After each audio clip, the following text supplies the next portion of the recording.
All right. Well, again, good afternoon, everybody. Thanks for making the time here, and happy upcoming Halloween here in a few days. It's good to see everybody back. I'm really excited to keep going forward with our 50th anniversary speaker series, lecture series. Before we get to our speaker today, I just wanted to let everybody know that we are confirmed for our next talk on November 17th. And that's from 5:30 to 6:30. So that time is finalized now. We're going to be hearing from Dr. Anna McDonald, who is a former Global Health Fellow at the Department of Family Medicine. She graduated in 2015 and is now faculty in the Swedish Family Medicine Residency Program.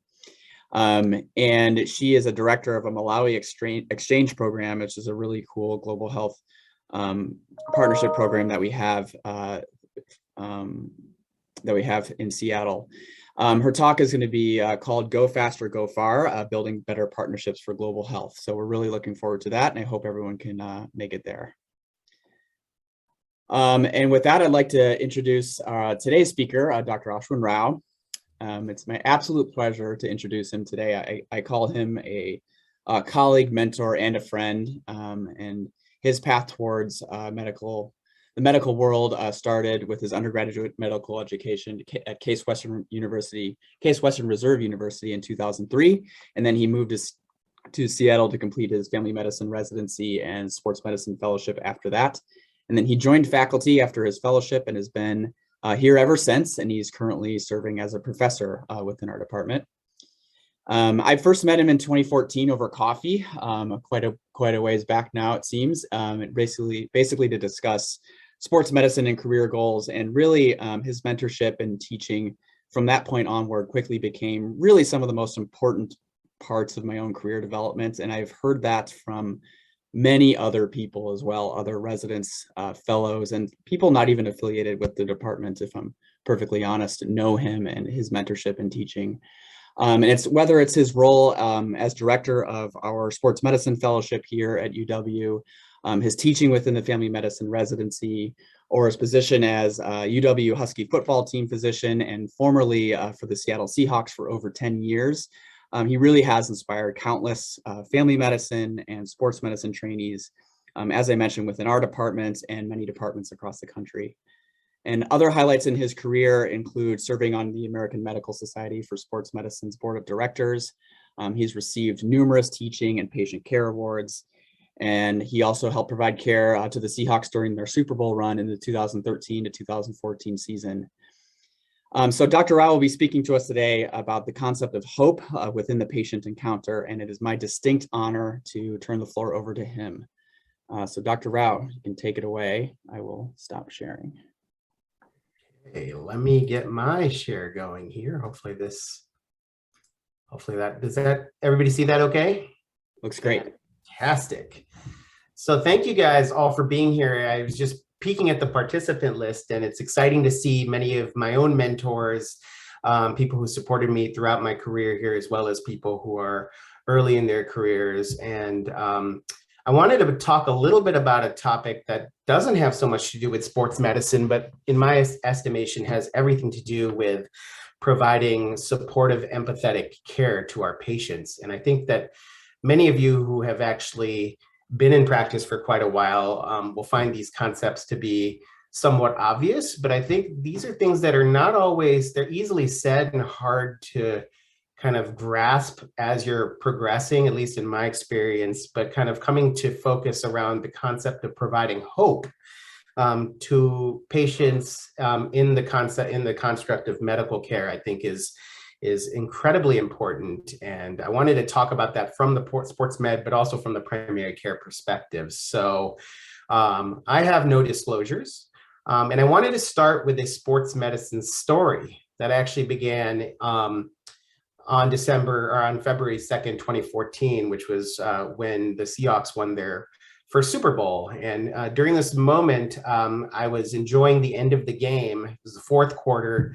We were up about, I think, 40-7 at that point. And I'm standing there and I feel an embrace. And it's one of the players, his gigantic arm kind of draped across me, around me, at my shoulder. And pointed up at the scoreboard and said, "Hey, doc, do you remember where we were a couple years ago?" And I looked at him and said, "Yep, of course I do." And he looked at me now and said, "Hey, look at where we are now." And he pointed to the scoreboard and said, "Super Bowl champions." And so that was a moment that really kind of touched me, that an athlete a few years later would come up and ask, thank me for supporting him during a time and remembering a time that was much more difficult. So flash back to 3 years earlier.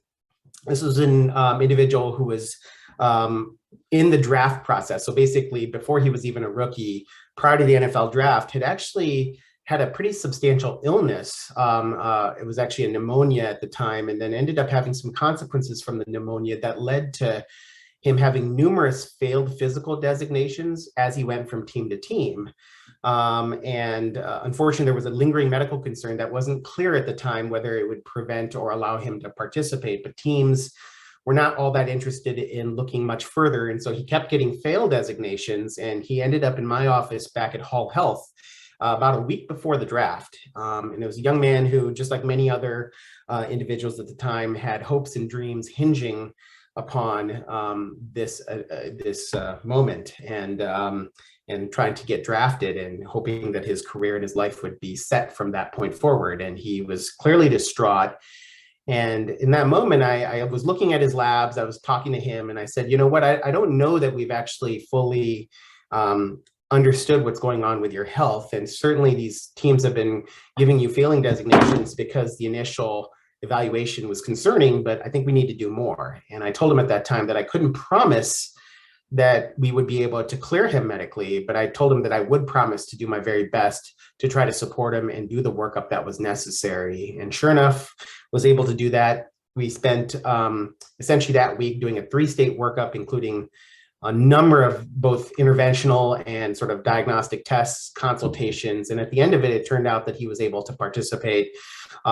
We felt that he was clear enough medically to be able to participate, with a few caveats, and he was draftable. So I drafted a letter to all of the teams and gave it to the Seahawks and said, "Hey, I certainly hope after a week that we consider this guy for all the work I've put in." I was actually at our national meeting at the time, trying to go from lecture to writing letters, and put a lot of effort into this guy, and he was incredibly thankful. And 2 years later, came up to me during a very important moment in our team's history and thanked me. And that to me sort of got me thinking a little bit more about what it means to give a person hope when they're vulnerable. So kind of an obvious story, but what is hope, and why does it matter in the context of medical care? Well, the Merriam-Webster dictionary describes hope as the desire accompanied by either expectation of or belief in fulfillment. And also defines it as someone or something on which hopes are centered. So interestingly, Hippocrates described medicine in general as curing sometimes, treating often, but always comforting. And I would ask each of you, particularly those of you who are in practice or who've gone through their careers, in an honest moment, how many of us can truly say that we've comforted every patient in every visit? And I think my answer would be no, even though I've tried. So what does hope mean to you? This is just a smidge of audience participation, because I figured, why not? So what does hope mean to you? Go ahead and maybe unmute if anybody is shy, or maybe even use the chat feature if you don't want to pipe up. What does it mean to you in the context of the medical appointment? There's, I don't know, about 35 people. You guys can't be that shy. All right, here's one, saying helping patients to envision a future that is better than today. I think that's a great comment. To me, that's a huge part of what it means to me, certainly, is to try to allow them to understand and envision a future that's better today. A few more comments. Thank you, Aaron and others. Believing the sun will come out when it's gray and raining. It's funny, I say that a lot about treating mental health disorders, is trying to find that space where the day looks a little sunnier, a little brighter than that rainy, cloudy day like we have today. Matt, thank you. An opportunity to care for someone's emotions, spirit and body as well. So great comments. So Let me close that off and go back to here. What about to your patients? I think that, many of us would wonder what help means to them. And what I would say is that in a visit, the patient is going to arrive with details of the case, their situation, their problem. They're going to have a number of questions and concerns. But things we may forget about is that there's a fair bit of emotional content, including the sense of potentially hopelessness and fear. I would ask how many patients really come to an appointment feeling hopeful, other than in follow-up, maybe they've gotten treated, but in that first visit, probably a sense of hopelessness or at least a sense of fear is going to predominate some of their thoughts. And they may be seeking meaning. They may be seeking a cause for their illness, and they may be seeking for support. And the provider, we're not part of we're not excluded from this process of a visit. I think we arrive with a desire to fix the problem. I think most of us went into medicine in the hopes of helping individuals. Maybe we have answers and a knowledge base that will help support the decision-making of the patient. But we may also arrive with a certain amount of emotional separation, the desire to protect ourselves, because you can imagine if we get emotionally invested in every encounter, that can be exhausting. And so I think that is one of the challenges that I sort of embraced a little bit more in trying to understand how to participate and maximize both the patient's benefit, but also my own benefit in the patient encounter, but also kind of seeking and providing confidence and clarity to a patient. I think most of us would like to be able to comfort our patients through providing them with confidence and clarity. And as I mentioned, most of us came to medicine with the desire to treat, support, and care like Hippocrates. So do you consistently feel satisfied after an office visit? I think this is a great question. And if so, why? I would be self-reflective of that. And is it because you've made the diagnosis? Is it because you've identified a satisfying treatment for you and the patient? You were thanked by the patient potentially. Maybe you feel like you helped. I think these are all feelings that we have when we're satisfied with a visit. But what about if we're not satisfied? Maybe it's a diagnosis that's not clear. Maybe it's somebody who seems to dismiss or dislike the treatment they were offered as a patient. Sometimes, unfortunately, you can lose the civil interaction that you would expect in any doctor-patient visit. Maybe the patient is upset or angry or directing that anger towards you, and that can be emotionally taxing to you. And in many instances, I think we all feel at times where we don't always help. So the Institute of Medicine and the American College of Physicians have both recommended systematic improvements in the doctor-patient communication strategy, centered around discussing goals, values, and care preferences with the ultimate goal of improving personal or population health outcomes. And I think it was interesting that they both reflected on looking at specific encounters and specifically improving communication to improve an encounter and in turn improve population health. And so an interesting stance to kind of come from and deliver to. And I think also interesting in the situation that we're all faced with that I did not want to leave out of this talk is the situations that many of us are dealing with now with the COVID outbreak and the pandemic, as well as some of the social injustices that are playing out in front of our eyes or involving our own lives. I would say that, these efforts, anything we do as a provider or as a patient, factors in the emotional and physical context of our lives. And so in the 80s, for those of you, I'm sure many of us on this call who remember the 80s, it was the Cold War, Iran-Contra, and all the other things that happened. In the 2000s, it was 9/11 and the threat of terror. And now, we have COVID to deal with, and the emotional separation, the social disparities that are playing out in front of us. How might that affect us? I think is important to kind of factor in, as well as our patients. We might feel isolated. We might feel like there's no escape, and certainly many of our patients feel that way. What about vulnerable populations for whom those disparities are even more magnified? How do they feel? What does their hope meter look like? There's a mounting loss of life. We've had over 740,000 deaths in the United States, more losses in the pandemic than most world wars. So thinking a little bit about that. And yet this growing polarization around the messaging and sort of how we think about the situations around vaccination, about the loss of life, about the realities that we're facing.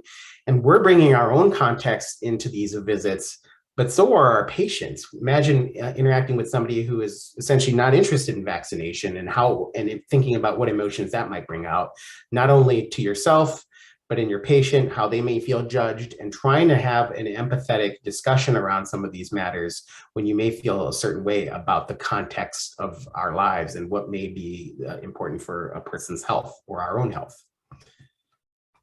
So as I kind of explored and dug a little bit more into the concepts of thinking about hope, I think there's a philosopher I wanted to bring about and talk about, a gentleman by the name of Emmanuel Levinas, who was alive during most of the 20th century. He lived into his 90s and passed away in 1995. But he was a philosopher who really focused on the philosophy of the wisdom of love rather than the love of wisdom. And I bring this up because I think many of us in medicine really truly have spent so much time studying, have spent so much time thinking about medical knowledge and information that we love having wisdom. But I think if we flip that and think a little bit more about the wisdom of love, that might lead to certain value judgments and changes that may allow us to embrace these more challenging encounters better. So Levinas stated that the face-to-face encounter is a privileged phenomenon in which the other person's proximity and distance are strongly felt. And so he's not talking about the patient encounter. He's talking about person-to-person engagement in encounters, and that every encounter is a privileged phenomenon. And as I sort of thought a little bit about some of his words and came across some of the philosophy that Levinas put out, I wanted to think a little bit about this more. And so his philosophy has several central tenets in terms of interaction. The first being attention, direct and personal engagement, essentially using attention or bringing attention as the person invested in this conversation to build trust, which in turn allows for a more ready distribution and discussion of content as well as emotional sharing. It may help strengthen the therapeutic alliance. Equality, such an important part of our current context and discussions, but what does equality really mean in the doctor-patient visit? Is it respectful interaction between a patient and a provider? In my instance, what really changed it for me in terms of it was actually trying to drop away from the concept that the doctor is there to provide a service or an opinion, but really that all people, myself and my patients, possess a human dignity that's worth honoring in that interaction. Also, identifying a patient's own concepts of health and wellness, important to factor into having discussions that can feel more equal. And then ultimately knowledge, a better understanding of the condition and treatment. I think this is the thing that we typically will bring into a visit, but what about equality? What about attention? How do those all factor in to allowing our patients to come away from a visit with hope, and maybe coming away ourselves from a visit with more satisfaction or hope ourselves? So ultimately, Levinas concluded that education, encouragement, and empowerment are possible for resetting realistic expectations for any encounter. So keeping in mind that we are often charged with the responsibility of changing our patients' expectations about their health outcomes, about their attempts to be better about their own condition, or to seek treatments. And having these pieces in place can help with those interactions. So improved satisfaction, I think, is super important, obviously. Obviously, it's important for our patients to be happy and give us the thumbs up that they feel like they're empowered, they feel like they're hopeful for the future based off of a more satisfying interaction with their doctor. But also for the provider, making sure that, hey, as you're in this visit, you're going from visit to visit, you're emburdened by all of the different challenges of life in front of you, that you also have a satisfying experience. And that's actually part of what I wanted to really try to communicate as part of this talk, was the importance of giving up a little bit of yourself to give both your patients hope as well as you hope back. Because truth be told, as you all know, this is easy said and hard done. You know, your time with your patients based off of department needs, based off of the university's needs, there's honestly money is lost. The more time you spend, the less time you have to see more patients. I think that in some individuals, and certainly for me as well, a strong emotional investment in your patients can be an emotional exhaustion to you. And so how do you navigate that bridge of giving a little bit of yourself and allowing your patients to feel cared for. I think time with our patients is time away from other priorities. For me, it's my family. For maybe a research project, and maybe other things that factor in to your day-to-day lives that spending extra time with your patients may take you away from. And ultimately, that patient engagement is only one part of the required tasks of any given day. We all know how burdensome the electronic health record can be, how challenging charting can be, and how to get that done efficiently if you're spending more time face-to-face with your patients. The paperwork, engaging with your staff, the MA shortages that further challenge all of the different factors that we have in place, insurance and billing, on and on and on. It makes the time with the patients seem like it can get lost in the shuffle.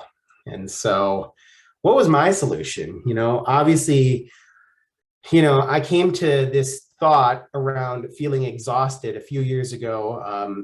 Many of you know, but not all of you know, but I had a pretty substantial health related matter myself. And it was at a time where I was pushing really hard to try to provide good care to my patients, to try to do so in a way that really wasn't really thinking about myself as much and what I needed out of a visit and how that might play into my satisfaction with patient care. So I ultimately decided to get back to the basics. And that really entailed the desire to help others, and simply just focusing on the desire to help others. It's why I got into medicine. I remember being asked when I was 5 years old what I wanted to do. And I said, I wanted to be a doctor. All of us come to that at different times of our lives, but I remember being asked why. And I said, well, I wanted to be able to help others. I had a mother that passed at a really early age, and I felt helpless at the time when she passed away. And I really wished that I could be there in a moment to be able to help others in my situation. And that was a core feeling that I had, and a feeling that I felt like cranking patients and seeing people over and over and over again, trying to meet the demands of the system and to try to please every entity was going to be difficult to do. And I paid a price. And also recognizing that it wasn't just me. It's, recognizing that as a patient, who really wants to see their doctor? Honestly, I rarely would like to go and see my doctor personally, and who really wants to be there? So honestly, understanding that concept and ultimately honoring that person in front of me as a person, and just like Levinas said, that personal engagement, understanding that this is a person and not just a problem, I think was super important to really grasp in an emotional way, not just in a knowledge-based way. And ultimately giving something of myself to an encounter, sharing personal details. Not all of you feel comfortable with that, but I found that in sharing a little bit about myself, parts that I felt comfortable sharing, it allowed me to engage better with my patients and understand them better, and ultimately have them feel more comfortable. So from my past 2 decades of experience in the department, and I've spent essentially my entire medical career within the Department of Family Medicine, I would ask, what new patient arrives feeling hopeful? I would hasten that many of them don't. What patient arrives feeling nervous? I, as a provider, as well as a patient, have felt nervous pretty much every time coming into a patient visit when I was the patient. And that's as somebody who knows what's going to happen. And how often do patients leave a visit feeling unheard? I think it's pretty often as well. And how often does the patient easily understand what's being said to them? These were all pieces of the puzzle that I was trying to understand better in a ways of trying to help my patients feel better, to give them a more comprehensive experience. And so bringing up another philosopher, Andreas Barth, who talked a lot about the importance of being present, also adding a little bit to what Levinas brought up in saying that being presence for your patient, can impact the depth and quality of human engagement. So I thought about a patient encounter and every patient encounter and try to figure out, okay, what does this mean? What does this mean? What does being present actually mean to a patient? And so ultimately, I felt like a few small steps would ultimately lead to a few giant leaps in terms of job satisfaction, satisfaction of my patients. And these are the steps that I sort of outlined. Ultimately, a face-to-face encounter, keeping the computer, that ergotron, that workstation separate, finding out ways to be more efficient in the patient encounter in order to be in front of my patients face-to-face. So I can not just hear their words, but also see their body language, which is a huge part of the communication, as you guys all know, and personally and deep down, that it's not just the voice and the discussion that you're having, but it's also that body language that you miss out half of the encounter if you spend time behind the computer. I always give thanks. I thank my patients and I honor them by saying, thank you for taking the chance and to visit me. Thank you for being here today. Also breaking the ice, trying to understand a little bit about the patient. Maybe it's simply asking them about their lives, how their day is going today, what do they do for a living, how do they get to this visit? That's sort of my big icebreaker now, because I have a consultation clinic for most parts. So I'm always curious how a patient gets to me. Speaking very clearly, and hopefully I'm doing that okay today, but the idea is to avoid medicalese. And I describe that as basically using medical terms in a way that's easy for us to understand, but we're not talking to ourselves. We're really trying to talk with our patients and ultimately asking and acknowledging their hopes and fears, asking them, hey, what are you fearful about? What am I fearful about in this particular visit and how this process might go? And ultimately sharing in the decision-making. And I put this little icon up of just jumping for joy. I found that these specific matters have really helped me enjoy my office visits and my clinic days so much more. And where I've seen others around me, colleagues of mine in sports medicine and family medicine burn out, I actually rarely ever feel burnt out now. Even after a really busy day, yesterday was an incredibly busy day for me, for example, I felt thankful for the day that I had.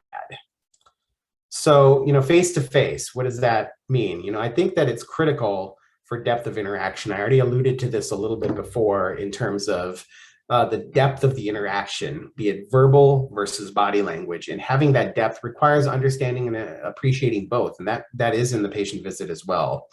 I think having the face-to-face moment with a person is a privilege. And I really try to honor that. And I think that is something that I think a lot of us take for granted, that the person is there, we're there to do our jobs, and we take that process for granted. But it's really a privilege to care for every single person who happens to be in our clinic and honoring that.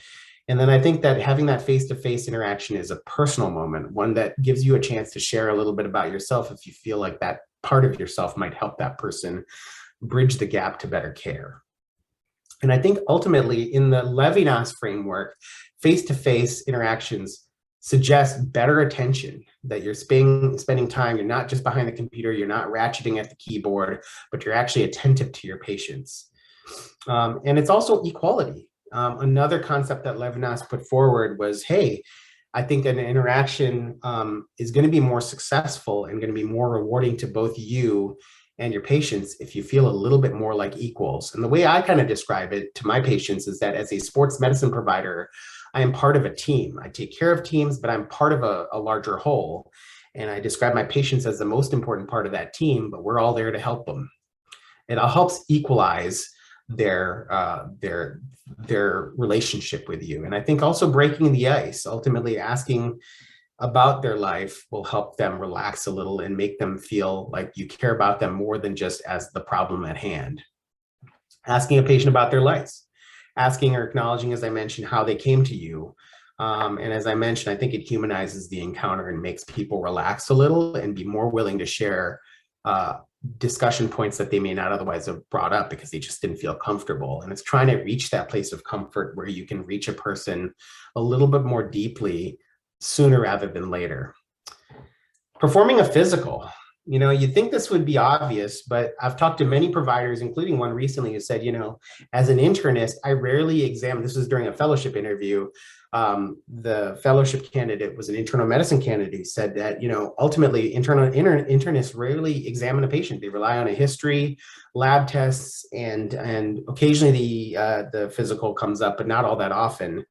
But I think for most of our patients, they actually expect to be examined in some way. And I think that physical interaction, that physical interchange can really help the patient feel validated. It's acknowledgement and attention, again, two parts of that Levinas conception.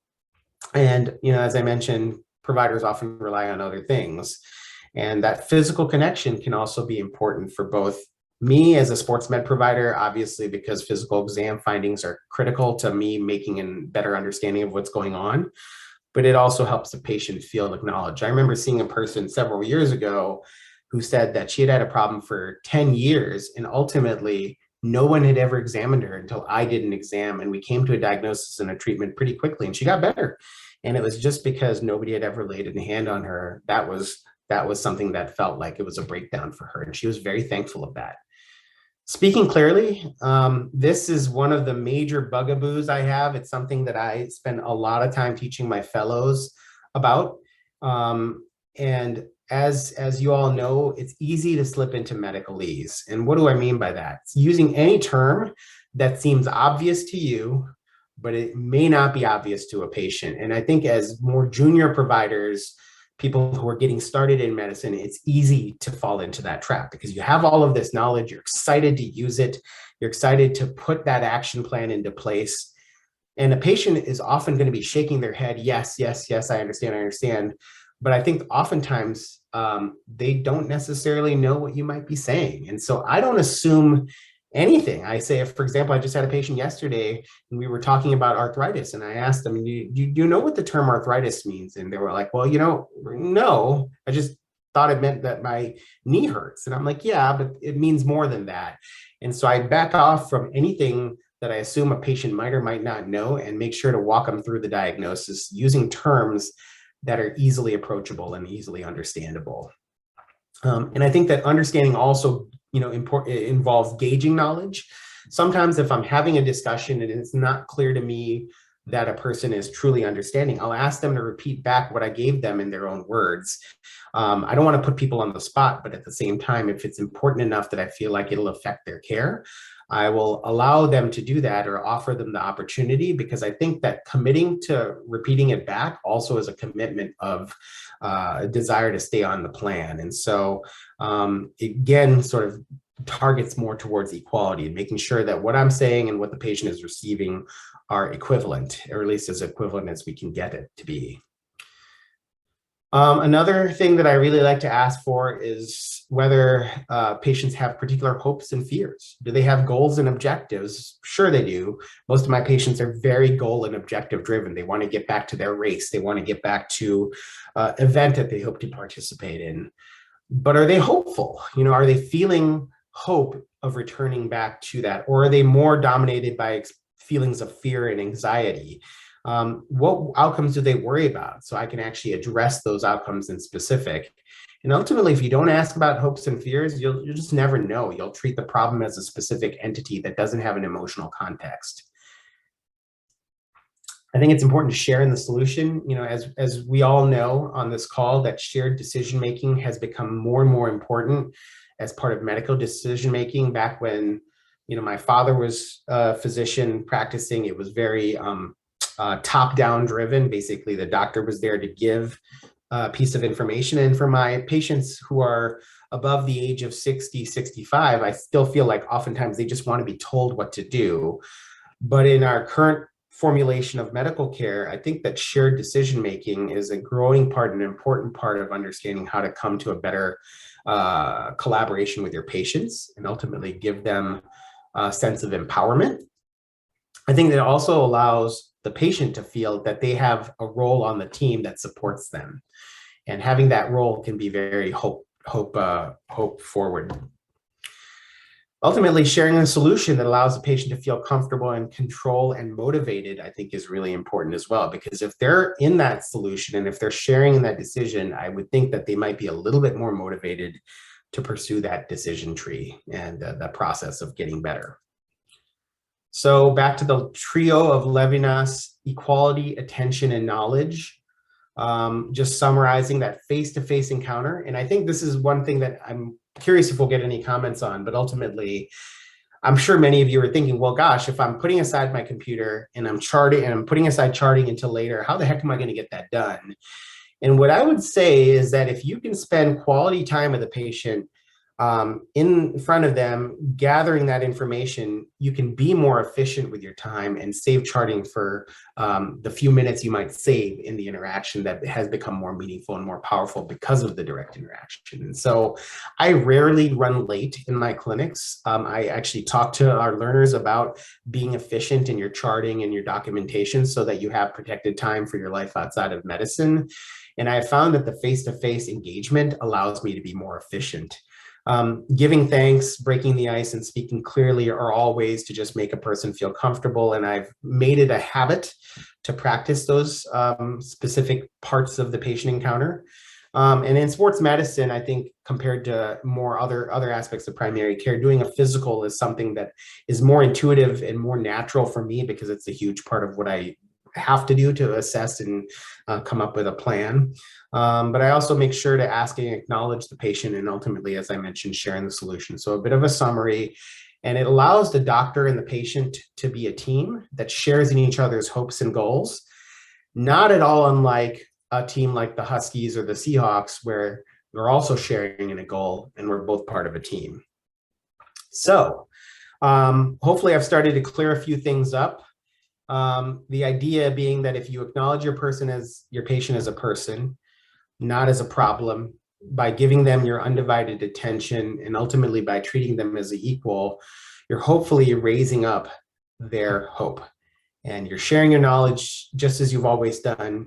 You've shared your decision making, as I'm sure many of you have transitioned towards, but also sharing in the concept of them as an equal to you, I think is super important to providing meaningful, value-based care that you will appreciate yourself as a provider. And I'm sure that this is intuitive to most, but it was actually for me a harder process to really embrace earnestly and honestly than I thought. You know, I've always prided myself on being an empathetic provider, to being listening, to do all these things, but to actually find a place where the patient was an equal was actually more of a challenge for me than I thought. And hopefully it'll give you guys some food for thought as you process your own goals and desires. There's other ways to do that for those of you who are more data driven. So we have our CG CAP surveys, and we periodically get these emails from Dr. James about how we are performing on different patient care metrics compared to our colleagues in the department, as well as in family medicine as a whole. It allows you to monitor yourself. If you like data, then certainly this is a good way to kind of gauge what patient feedback looks like macroscopically. But I also like to occasionally get feedback from my peers. I was just talking with our Husky women's soccer coach. I'm in my first year covering Husky women's soccer, having switched off of other teams. And I asked the coach the other day, hey, you know, I appreciate that, you know, we've gotten to share a lot of information and you know, we have an open communication, but I'd love any information and feedback you have for me so that I can be the best provider that you as a coach need me to be for you. So I think peer feedback is super valuable as well. And so back to that player that I started this conversation with, well, it turns out that it's not Russell Wilson, just so you know, but it is another guy who's still on the team. He's still playing on the team. And so you can, I'm guessing, guess at least a handful of people who that could be. But at the end of the day, he's still playing, he's still producing at a high level, his health is intact, and that ultimately he is still thankful, and we're still excited to stay in touch over all these years. And I wanted to thank you guys, all 41 of you, for sticking around. Hopefully I kind of stayed more or less on time. We got a few minutes if people have questions, and I appreciate it. Thank you, guys. Thanks, Dr. Rao. That was fantastic. I have a discussion point potentially, but I wanted to open it up to the audience first. If there's anyone who wants to have a comment or a question for Dr. Rao, please feel free to unmute yourself and ask him directly, or send it to me in the chat, of course, would be fine as well. Thanks to you for all who, oh, sorry. Thanks to everybody who's commented, by the way, but sorry, I just wanted to acknowledge those of you who have. This is Laura May. Ashwin, thank you so much for this beautiful talk and for sharing kind of a really important journey, I think it sounds like. I found myself about, oh gosh, 10 years ago, maybe now, feeling kind of burned out by the pace of clinic, you know, just the demands of, you know, I love to spend time with patients and, really listen. And I realized that I was kind of starting to dread clinic because I knew I didn't have the time that I wanted to listen as much as I wanted to.